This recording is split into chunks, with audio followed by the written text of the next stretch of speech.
hoogganam jijjiiramaas akkuma beekamu damee hundaan karaa jechuu dandeenyuun hojiiwwan culluqaa injifannoowwan gurguddaa galmeessuun isaa hin beekamaa jechuudha. Damee siyaasaatiinis, damee dinagdeetiinis, damee hawaasummaatiinis. Biyya keenya keessatti jijjiirama dura tasgabbiin hin turre. Shira siyaasaa hamatu ture. Walxaxiinsa siyaasaa hamatu ture. Siyaasni keenya siyaasa wadattafaa fi wal kuffisuu irratti xiyyeeffate ture. Seenaa san hunda jijjiiree paartiin badhaadhinaa hadda siyaasni paartii badhaadhinaatiin hoogganamu olaantummaa yaadaatiin qofa ta'uun akka sarara jiraatu dirree dimokiraasiis bal'ifamee namni hunduu karaa dimokiraatawaa ta'ee fi bilisa ta'een yaada isaa akka ibsatuu fi gaafii mirgaas karaa dimokiraatawaa ta'een akka gaafatu walqixxummaa kaleessa dhabamee ture olaantummaa murna muraasaatiin kaleessi biyyi kun hoogganamaa turte bu'uura irraa sirreessuudhaan hadda dirreen siyaasituu ummanni nuti hooggannu waa'ee paartii isaa waa'ee mootummaa isaa yoo yaadachiisu ta'e malee akkuma biyyaa bira dhaabbachaa akka jiru jijjiirama fedhii ummataatiin hooggansa jijjiiramaatiin uumame kanaan haala akkamii keessa turre haala keessa turre hadhaa kana keessatti immoo bu'aawwan akkamii buufne yeroo yeroodhaan wal yaadachiisaa yeroo yeroodhaan wal hubachiisaa wal hubannoo kana keessatti immoo wal hubannaa uumaa wal onnachiisaa harka wal qabannee hojii misoomaa hojii nageenyaa hojii hawaasummaa hojii siyaasaa biyya kana keessatti jalqabame akka itti fufsiisuu dandeenyuuf mariin kun barbaachisa. Caqiinsa siyaasaa, caqiinsa dinagdee, caqiinsa hawaasummaa ture furuudhaan hiikuudhaan misoomni itti fufiinsa qabu akka hojjetamaa ture jira. Isaaf namoomaa fi misoomni calaqqee paartii badhaadhinaati kan jedhu sana qabaa jecha imaammataa fi tarsiimoon badhaadhina hunda galeessaa milkeessuu danda'u bocamee ittiin hojjechaa ture.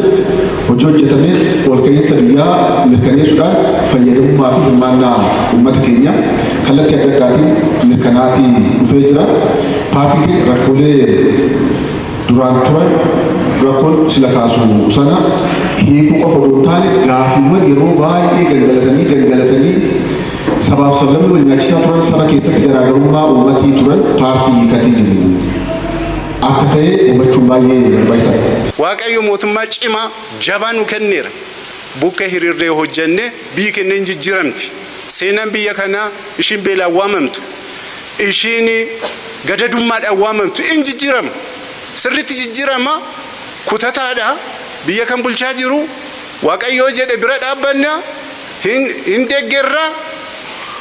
Dhalataan amma kanaa immoo fuulduratti aangoo kan qabatu isaa kan biyya kana bulchuu isaa shira xaxamaa jiru kana karaa Ijipt karaa Shaabiyaa shira xaxamaa jiru kana sirriitti hubatamee fuuldura dhaabbachuun barbaachisaadha. Har'a waggaa torbatti wanti inni hojjetame waan mangistoonni Itoophiyaa keessatti uumaman haga addaatitti hin hojjetamuun.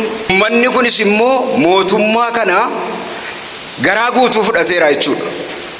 Garaa guutuu akka fudhannu kan nu godhes immoo hojii hojjetamedha, jijjiirama jirudha. Biyya kana waan ishiin amma irra jirtu kana sadarkaa ishiin amma irra jirtu kana irra qaqqabsiisuun akka salphaatti hin dhufne. Dargaggeessa keessa haa ta'u, hooggansa keessa haa ta'u, uummata keessa haa ta'u, bakka hunda jiru warri madaa tuttuquu barbaadan. Warri waan itti kenname gadi bahanii waan gaarii hojjechuurra waan yaraa hojjetanii deebi'anis jiru. Sun laallamuu qabu. Aadaa Oromoo kan bade irreecha waggaa 150 kan bade iddootti deebise. Kanaaf waan gaariidha. Mootummaa jijjiiramaa jetti akkuma maqaa isaati. Yeroo addaa biyya mul'ata guddaa qabu. Digdama afurtamatti biyyoota sadarkaa addunyaatti digdama keessa galtee dinagdeedhaan olaantummaa qabatu akka taate kaayee kanaaf namoota buufata xiyyaaraa idil addunyaa feetii jalqabaatiin nama miliyoona 60 gaafa xumuramuutu miliyoona 110 hatta jalqabuun keenya akkuma 2018tti abdii irraa gara akkasumaatti fiiceedha jedhee muummee ministeeraa keenya mul'ata paartii kanaa mootummaa kanaa kana ammallee 20-40tti mul'ata kana bira gahu Itoophiyaan akka dandeesse mirkaneessuu danda'ee jira. Nageenyi waggaa dura haalli ture fi haalli amma jiru garaagarummaa guddaa akka qabu. Mootummaan paartii badhaadhaatiin hoogganamu gaafii uummata kanaa yeroo akka yerootti ariitiidhaan deebisaa akka jiru hubattanii paartii kana faana dhaabbachuun. Kan dhaabbilee investimentii keessatti rakkoo ta'uu danda'a jettanii yaaduudhaan gaafatan sirriidha. Isa qabannee fudhanneetu hojjechuutu nu jiraata. Barnoota isa qabatee hojjetamoo jiraate isa fudhannee hojjennaa.